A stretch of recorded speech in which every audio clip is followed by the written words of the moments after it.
Labor's too gloomy. Excuse is the Titanic of political insults. You can always spot when a politician is panicking. They start blaming the mirror instead of the mess they've made. This morning, Cabinet member Bridget the Fidget Phillipson was sent out on the Sky and BBC morning rounds to do the usual cleanup job on Labour's wrecked credibility. A thankless role on a day like today, rather like being asked to sell deck chairs on the Titanic while the ship is listing and the lifeboats are half empty. Once again, we got the same well-rehearsed line. Yes, Labour got things wrong. Instantly, the sacrificial lamb trotted back on. Winter fuel payments. Apparently, that is now the official scapegoat, rolled out every time they need to pretend they understand public anger. But the rest of the broken promises? Silence. The betrayal of voters. Silence. The reappearance of Peter Mandelson, like some ghost of New Labour Christmas past, drifting back into the corridors of power? Not a whisper. Instead, out came the old favorite, poor communication. Apparently, the problem is not what they did, but that they failed to explain it properly. So let's get this straight. Bridget, Sir Keir, and the rest of the talking it through brigade. You could have avoided losing 1,500 councillors and maybe saved your own political skins, if only you had articulated things better. You take away winter fuel payments from pensioners, you raise taxes, you break manifesto promises, you look like you're managing decline rather than delivering change. And the real issue is your messaging? Is it any wonder people are laughing at you? That is like setting fire to someone's house and then blaming the smoke alarm for the noise. Bridget went on to tell us Labour inherited a mess from the Tories, which is true, but then came the line that really told you how out of touch they are. Maybe they were too gloomy in how they explained it. Too gloomy? Seriously. People are choosing between heating and eating. They are not fretting over the tone of a government press release. They are frightened about how they are going to survive, not manage. You could not make it up. Then came the really interesting bit, the growing mutterings about leadership. Because this is no longer about whether Sir Keir survives, it's about who is standing behind him holding the pillow. Catherine West, who until this weekend most people would struggle to recognize in Tesco, has suddenly become the stalking horse for the anti-Starmer brigade. At first they laughed, now they are counting numbers, and that tells you everything. This is not really about Catherine West, it is about panic. Labour MPs can hear the footsteps, not of history but of Reform UK. They were out on the doorstep and what they heard was not polite policy disagreement, it was never again. And they know it's them who are going to be voted out of office. So this is about self-preservation for many, not all. There are some decent MPs with a moral compass who have spoken out. But the dominant mood is naked political survival.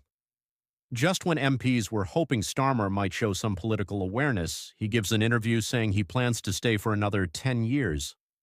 10 years. Not, I hear the message. Not, I will reflect. Not, my focus is serving the country. But 10 more years.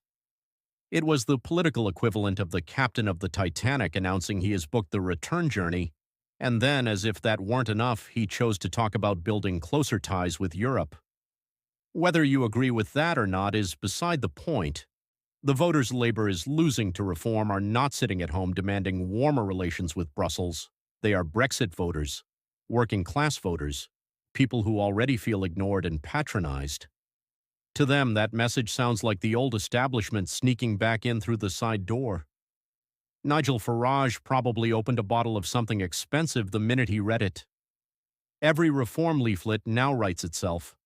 Then we come to the great Labour leadership sweepstake, where ambition is everywhere, loyalty is nowhere, and half the cabinet are standing around the body insisting they are only there to check the pulse.